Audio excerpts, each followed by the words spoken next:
네, 오늘은 예수 그리스도께서 승리하신 부활주일로 하나님 앞에 영광스러운 예배를 드리고 있습니다. 이 승리는 사탄의 권세를 깨뜨리는 그런 승리였습니다. 특히 예수님의 그리스도의 부활을 통해서 우리는 창세기 3장 15절 말씀이 이루어진다는 것을 기억하셔야 합니다. 최초에 하나님께서 우리 인간들에게 예언을 제시하신 말씀이 메시아 탄생이었습니다. 그게 3장 15절입니다. 창세기 3장 15절은 최초에 하나님께서 인간들에게 메시아 탄생을 선포하는 그런 약속의 말씀입니다. 그 말씀이 여인의 후손이 뱀의 후손을 진이길 것이라, 이런 말씀입니다. 그리고 여인의 후손은 뒤꿈치가 상할 것이다, 이렇게 되어 있습니다. 이것은 예수 그리스도께서 십자가에 죽으신 사건을 뒤꿈치를 상하는 사건으로 보고 있습니다. 왜냐하면 예수님께서 완전하게 죽지 않았기 때문입니다. 상처만 입었습니다. 그러나 그 상처로 인해서 철저하게 깨뜨려지고 진역해지지는 않았습니다. 하지만 여인의 후손은 그 뱀의 후손을 머리를 완전히 진역해서 그를 완전히 사망 가운데 깨뜨리는 것을 말씀합니다. 그래서 부활주일은 이 3장 15절의 성취입니다. 그래서 부활주일은 이 사탄을 완전히 머리를 진릭해서 깨뜨려서 승리한 그런 엄청난 사건이 바로 부활주일입니다. 그래서 우리는 이 죄의 원래 조성자였던 그 사탄이 처참하게 깨뜨려지는 것을 보면서 우리들도 이제 삶에서, 여러분의 모든 삶에서도 능히 예수 그리스도의 힘으로 죄악들을 깨뜨릴 수 있다라는 그런 큰 소망을 가지게 되었습니다. 이 소망은 여러분을 믿음을 경고케 해주게 되고 여러분의 삶을 참다운 그리스도인답게 살아갈 수 있는 그런 큰 힘을 제공해 주고 있습니다. 결국은 이 예수 그리스도의 부활은 여러분의 영적 삶을 풍요롭게 해주고 또한 굳건하게 세워주고 여러분의 어떤 상황 속에서도 끝내는 이길 수 있는 그런 굳건한 믿음을 제공해주는 그런 단초가 되는 그런 사건이 바로 예수 그리스도의 부활입니다. 이 부활의 소망을 그래서 디도서 2장 13절 말씀에는 이렇게 이 부활을 말씀하고 있습니다. 함께 읽겠습니다. 자, 시작. 복스러운 소망과 우리의 크신 하나님 구주 예수 그리스도의 영광이 나타나심을 기다리게 하셨으니, 이 부활의 소망을 복스러운 소망이라고 합니다. 이제 우리들은 이 부활, 다시 우리는 언젠가 죽지만 예수 그리스도처럼 다시 살아납니다. 반드시 우리는 예수 그리스도처럼 다시 살아나서 영원한 하늘나라 기업을 물려받아 그곳에 정착하게 됩니다. 그래서 이 부활의 소망을 복된 소망이라고 합니다. 이 부활의 소망보다도 더 복된 소망은 없습니다. 사람들은 누구나 소망을 가지고 있습니다. 하고 있는 일들이 잘 되어서 성공적으로 마치는 것을 소망합니다.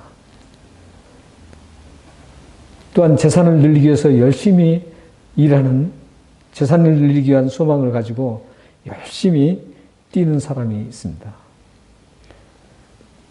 또한 자신이 큰 인물이 되기 위해서 열심히 학문을 닦고 또한 많은 사람들을 돕고자 하는 그런 소망을 가지고 열심히 공부를 하고 뛰는 그런 사람도 있습니다.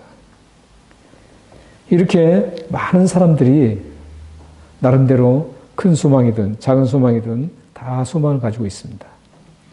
아마 여러분들도 소망을 가지고 있을 것입니다.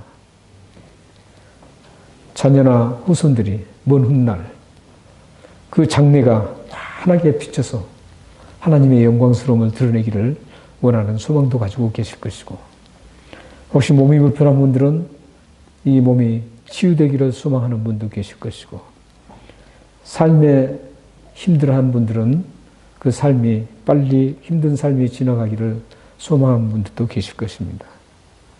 이렇게 우리는 모두가 다 소망을 가지고 있습니다. 오늘 말씀 3절에 보면 육체에 큰 데미지를 입고 그 중풍병자인 분이 치료되기를 소망하고 있습니다. 이 중풍병자는 뇌출혈로 인해서 어떤 반신 또한 조금 데미지를 입든지 아니면 전신이 마비되는 그런 굉장히 좋지 않는 그런 아픔입니다. 가장 우리 아픔 중에서도 말을 들어보면 같이 한번 이렇게 얘기해 보면 심장병이 가장 좋다고 얘기한 분도 있습니다. 왜냐하면 심장병은 그렇게 많은 세월 동안 고생하지 않고 한순간에 이 세상을 떠날 수 있기 때문이라고 합니다. 그런데 환자의 심리적으로 가장 어려운 병이 이 중풍병이라고 합니다. 중풍병으로 쓰러져서 이것도 굉장히 오래 가는 것 같습니다. 그래서 중풍병자를 쓰러져서 수족을 움직이지도 못하는데도 불구하고 계속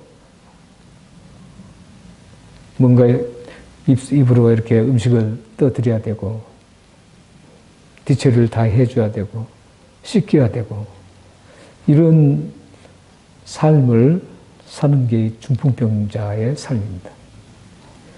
그래서 환자의 심리적으로 가장 힘든 게 이 뇌졸중으로 쓰러진 중풍병이라고 합니다.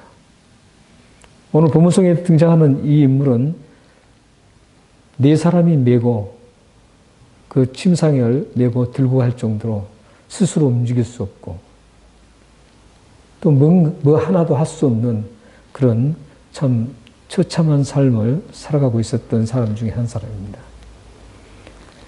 그래서 아마도 이 중풍병자는 항상 누워 있으면서 내가 이렇게 해서 살아도 되나?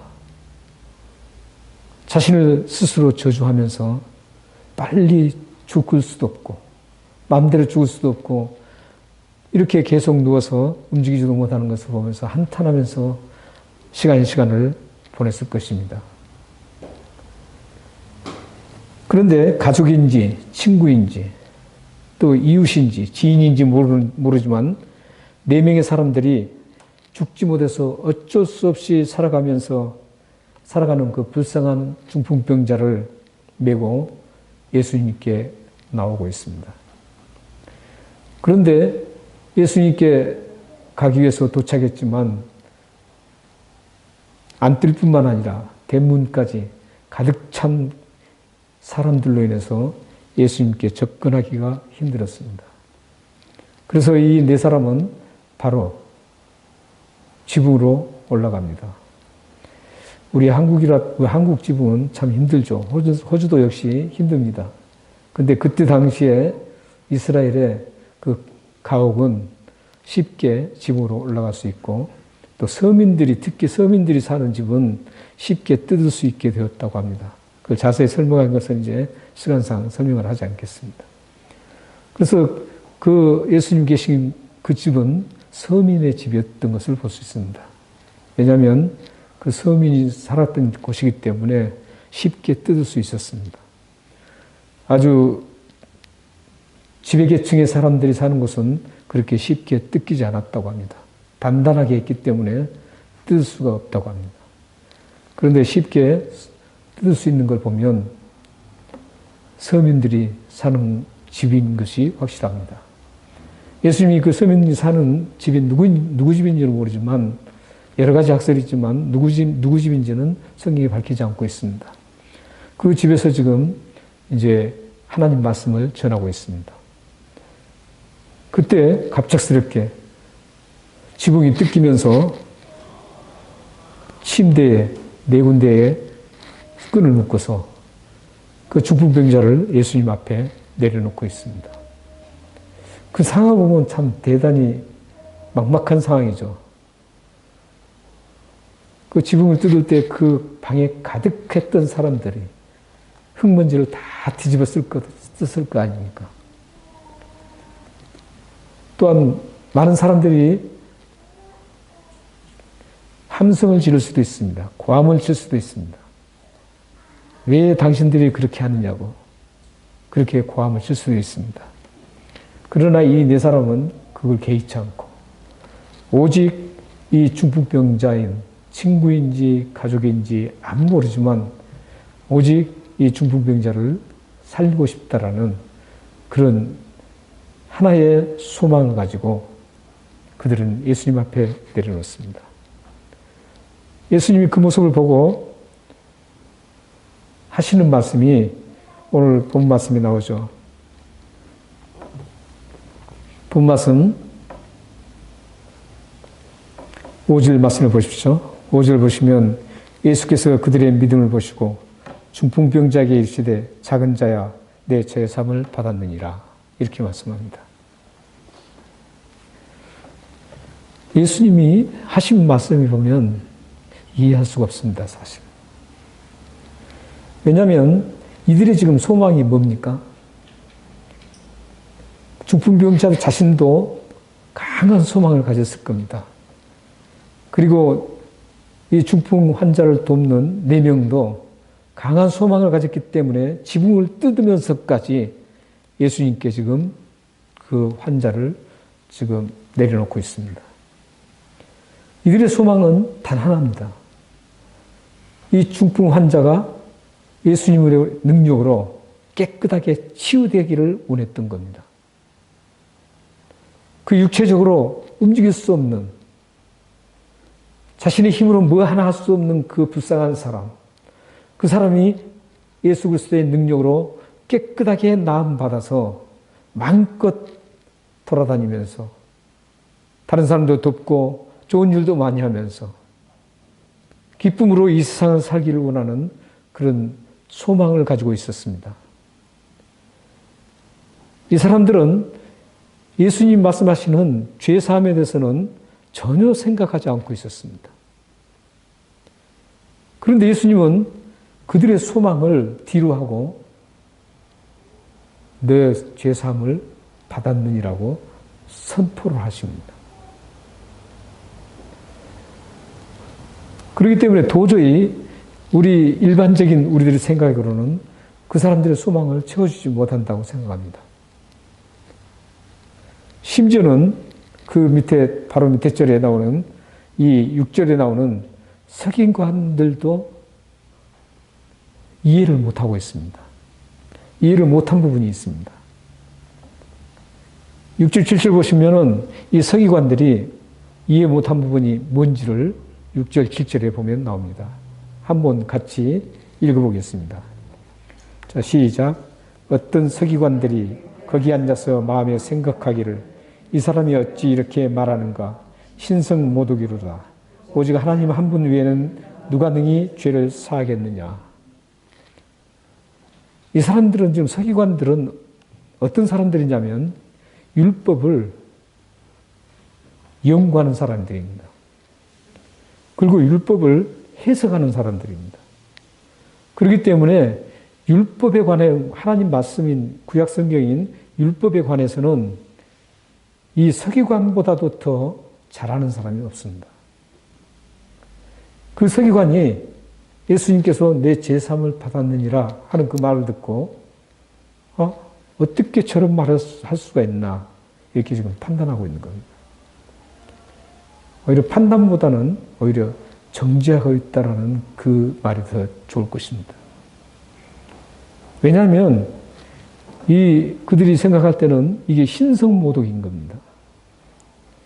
유대인들의 그 법에서는 하나님의 이름을 함부로 대하거나 하나님이 하신 일을 흉내내거나 하나님이 하실 일을 조금이라도 나도 할 수 있다라고 하는 사람이 있으면 그 사람은 신성모독이었습니다.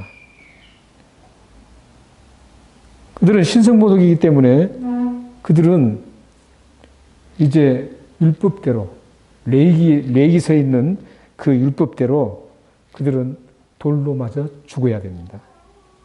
레위기 24장 14절 15절 말씀에 보면 하나님을 망령되이 일컫는다든지 하나님의 이름을 함부로 대한다든지 하나님이 하시는 일을 자기도 흉내내려고 하는 사람들은 처벌을 돌로 쳐 죽이게 되어 있습니다. 이게 율법이었습니다. 그렇기 때문에 율법을 잘 알고 있는 이 서기관들이 예수님 말씀을 딱 들었을 때 저 말은 신성모독이다 이렇게 판단했던 겁니다. 사실은 신성모독입니다. 예수님 말씀은 분명히 신성모독입니다. 왜냐하면 이 죄를 사할 수 있는 분은 오직 유일하게 하나님밖에 안 계십니다. 하나님 외에는 그 누구도 죄를 용서할 수가 없습니다. 하나님만이 죄를 사해 줄 수 있는 분이기 때문에 이 서기관들의 입장에서는 예수님이 하시는 그 말씀은 확실하게 신성모독이었습니다. 그렇게 생각하고 있고 그렇게 판단하는 그 마음 중심을 예수님께서 다 아시고 8절에 예수님께서 또 말씀을 하십니다. 8절 한번 보세요. 그들이 속으로 이렇게 생각하는 줄을 예수께서 곧 중심에 아시고 이르시되 어찌하여 이것을 마음에 생각하느냐. 9절까지 읽겠습니다. 중풍병자들에게 내 제삼을 받았느니라 하는 말과 일어나 내 상을 가지고 걸어가라 하는 말 중에서 어느 것이 쉽겠느냐. 그러나 인자가 땅에서 죄를 사하는 권세가 있는 줄을 너희로 알게 하려 하노라. 이렇게 말씀합니다. 서기관들의 그런 생각을 딱 듣고 나서 첫 번째 질문을 합니다. 질문을 하는데 어떤 질문을 하냐면 죄사함을 받았느냐 이 말이 쉽겠느냐 아니면 내 자리를 들고 일어나서 가라는 것이 더 쉽겠느냐 이 둘 중에 어느 게 쉽겠느냐는 것이죠. 일반적으로 사람들은 어느 걸 더 쉽다고 생각하느냐 하면 죄를 용서하는 게 더 쉽다고 생각했습니다. 왜 그런 줄 아세요? 죄를 용서하는 것은 보이지 않는 겁니다. 용서됐는지 용서가 안 됐는지 아무도 확인할 길이 없습니다. 그러나 이적을 베푼다는 것은 굉장히 어려운 상황입니다. 왜냐하면 뚜렷이 시각적으로 봐서 확인돼야 되기 때문입니다. 그래서 내 자리를 들고 일어나 가라. 이러면 그게 시각적으로 일어나야 되는 거예요. 그런데 일반적인 우리 삶 속에서 사람들의 이 삶 속에서는 시각적으로 보여주는 게 훨씬 더 어렵습니다. 그래서 죄사함을 받았느니라 하면은 거짓말도 할 수 있어요. 거짓 선지자처럼 거짓말을 할 수 있습니다. 누가 합니까? 안 보이는데. 그렇기 때문에 예수님 말씀은 지금 죄사함을 얻느니라 하는 게 더 너희들이 볼 때는 쉬울 것이다. 이렇게 얘기하는 겁니다. 그러나 깊이 따져보면 이 죄사함을 얻게 한다는 그 선포는 가장 어려운 것이다. 왜냐? 하나님만이 할 수 있는 것이기 때문이다. 이거죠. 그래서 이제 서기관들에게 그 시각을 돌리는 겁니다. 서기관들이 그렇게 생각했기 때문에. 그래, 너희들이 맞다.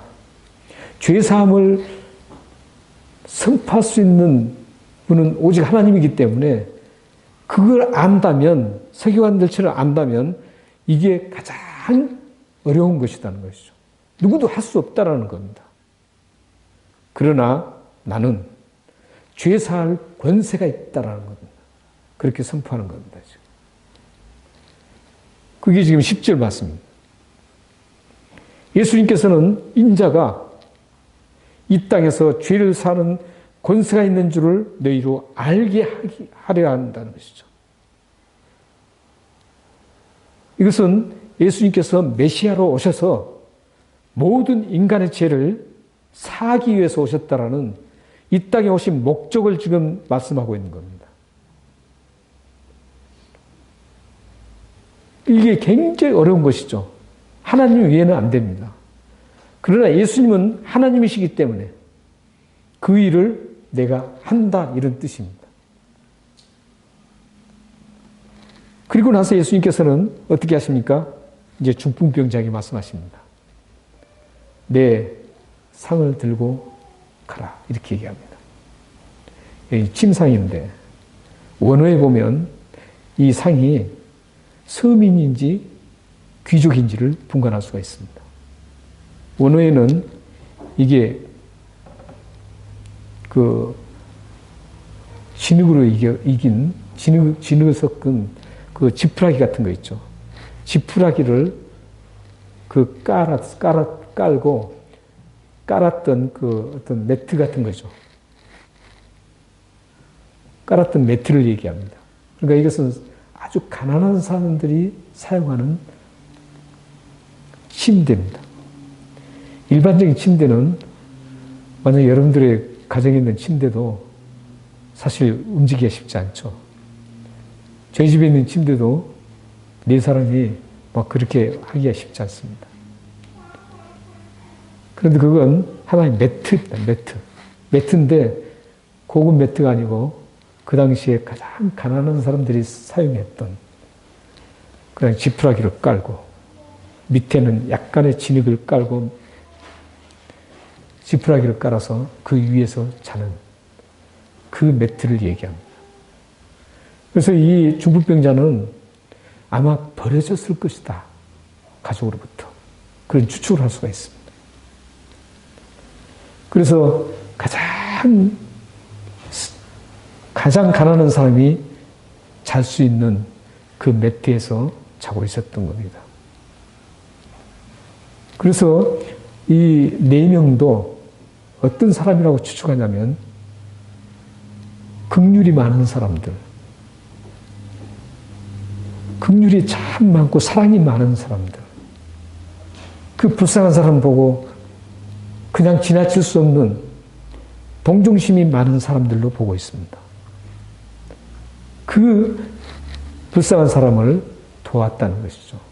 왜냐하면 이 사람들이 그리고 믿음을 가진 사람들이었습니다.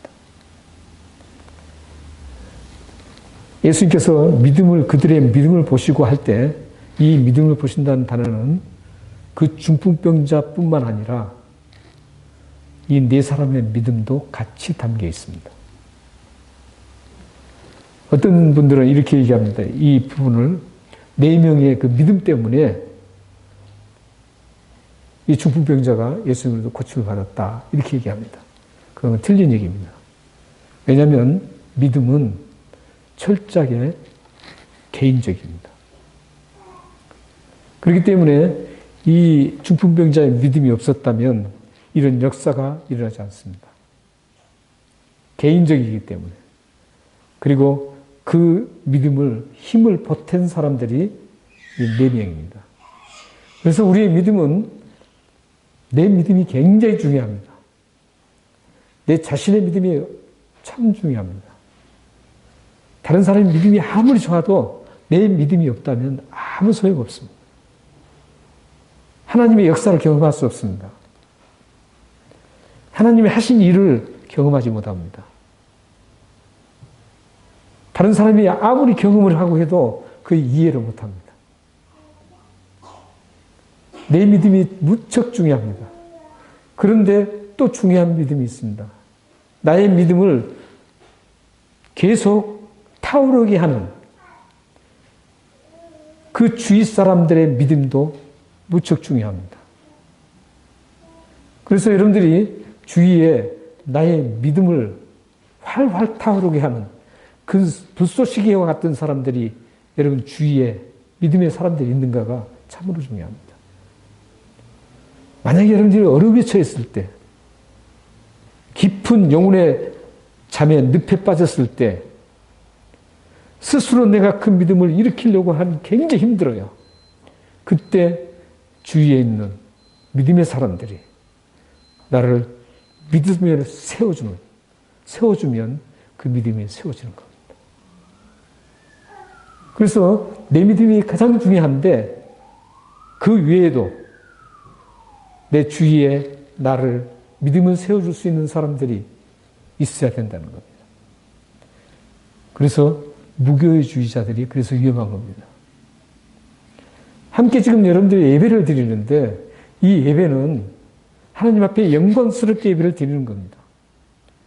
드리는데 우리가 하나님 앞에 찬송하고 말씀을 함께 듣고 기도하고 이런 것, 모든 것들은 1차적으로는 하나님 앞에 영광을 돌려드리는 우리들의 모습들입니다.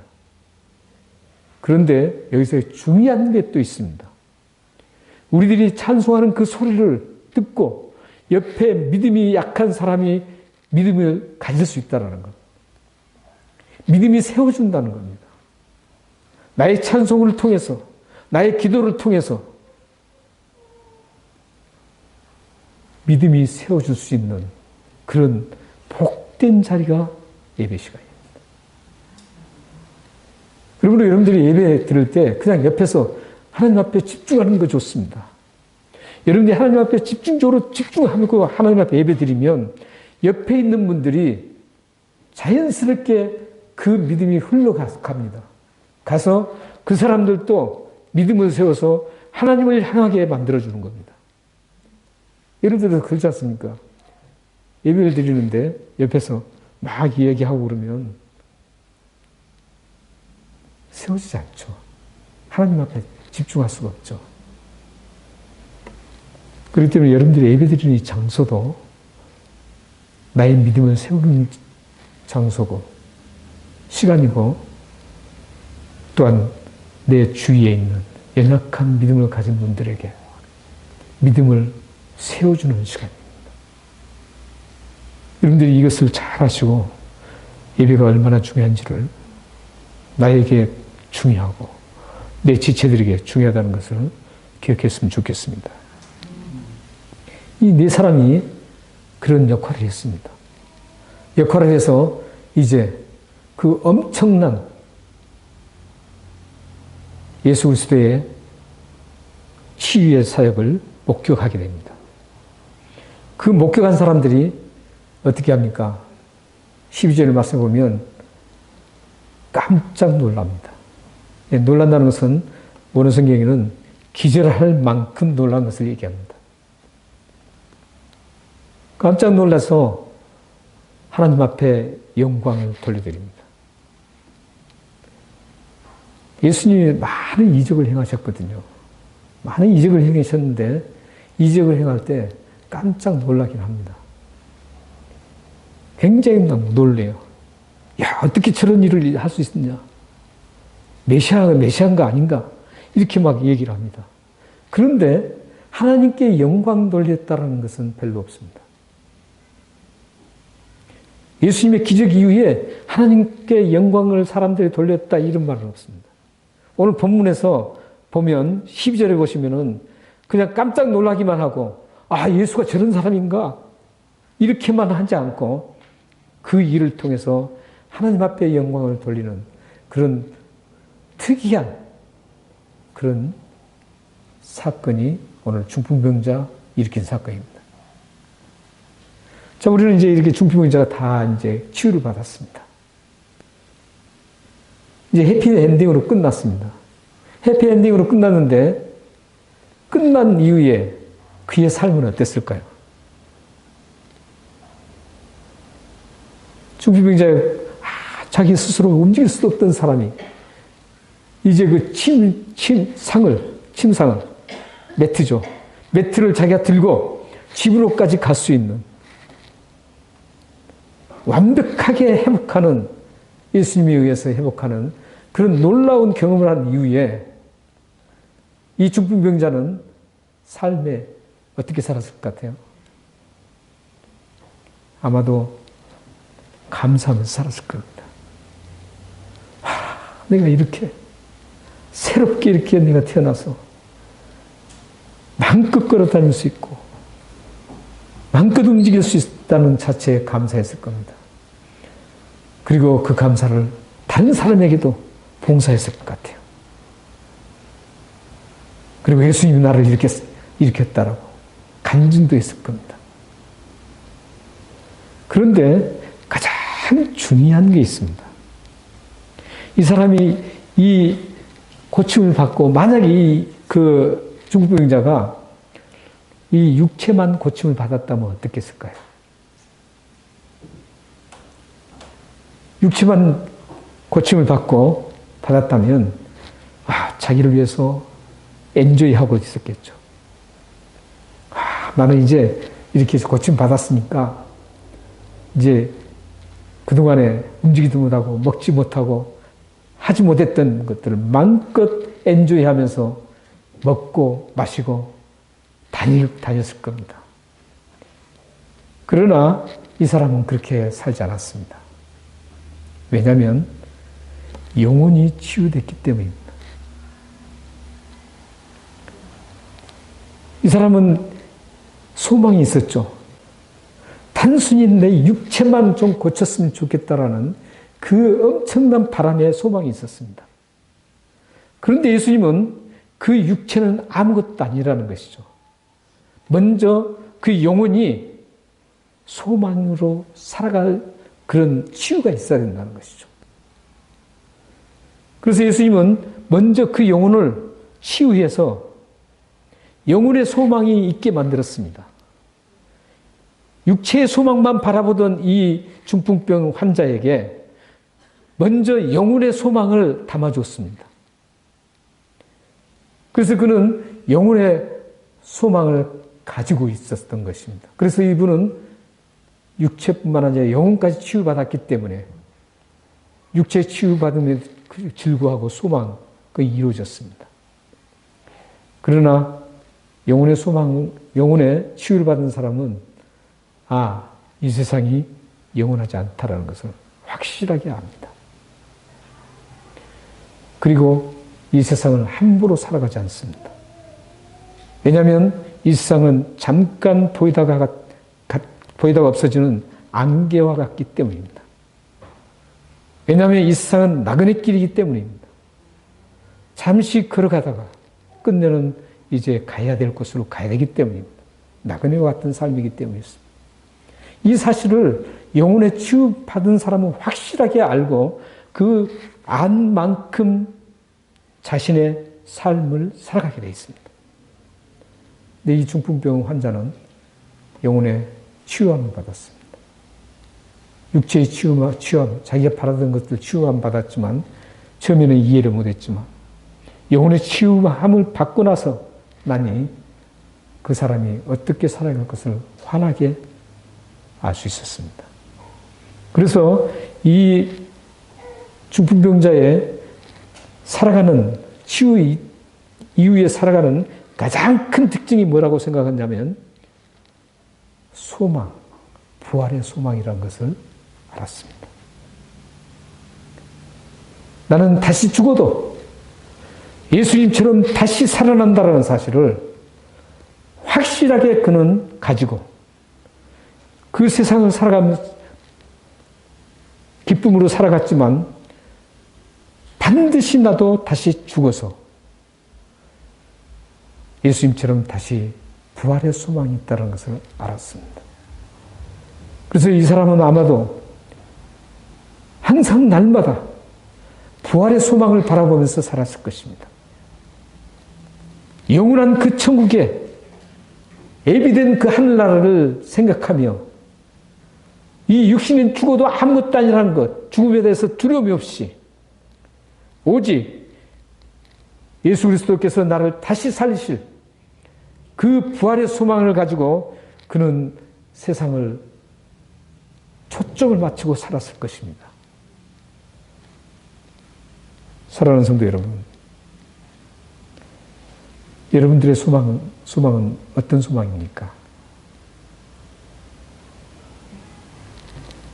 단지 육신을 치유하고 육신을 위한 그런 소망을 가지고 있습니까? 이 소망이 나쁜 건 아닙니다. 이 소망은 분명히 가져야 합니다. 하지만 이 소망과 비교할 수 없는 소망이 없다면 여러분들은 아무것도 아닌 존재입니다. 여러분이 영원한 다시 사는 날, 그 부활의 소망을 열망하지 않다면 여러분들이 가진 그 소망이 이루어졌다고 해도 그것은 껍데기입니다. 그건 별 볼 일 없는 겁니다. 사랑하는 여러분, 이제 예수 그리스도의 부활을 생각하는 오늘 주일 예배를 통해서 이 중풍병 환자가 일생 동안 부활의 소망을 갈망하면서 살았던 것처럼 여러분들도 이 육체에 갈망하는 소망보다 이제부터 부활의 소망을 더 갈망하면서 살아가시기를 주님의 이름으로 축원합니다. 마지막으로 베드로전서 1장 3절 4절 말씀을 읽겠습니다. 시작. 우리 주 예수 그리스도의 아버지 하나님을 찬송하리로다. 그의 많으신 긍휼대로 예수 그리스도를 죽은 자 가운데서 부활하게 하심으로 말미암아 우리를 거듭나게 하사 산 소망이 있게 하시며 썩지 않고 더럽지 않고 쇠하지 아니하는 유업을 있게 하시나니 곧 너희를 위하여 하늘에 간직하신 것이라. 부활의 소망이 없으면 여러분들이 4절 보세요. 부활의 소망이 없으면 썩지 않고 더럽지 않고 쇠하지 않는 그 하늘나라를 유업으로 가지지 못합니다. 부활의 소망이 얼마나 중요한지 모릅니다. 그래서 여러분들이 이제부터 항상 부활의 소망을 가지고 살아가시기 바랍니다. 이 부활의 소망을 가지고 살아가시면 여러분들에게 믿음이 더 뜨겁게 일어날 수 있습니다. 그리고 참다운 그리스도인처럼 살아갈 수 있습니다. 기도하시겠습니다. 살아계신 하나님 아버지,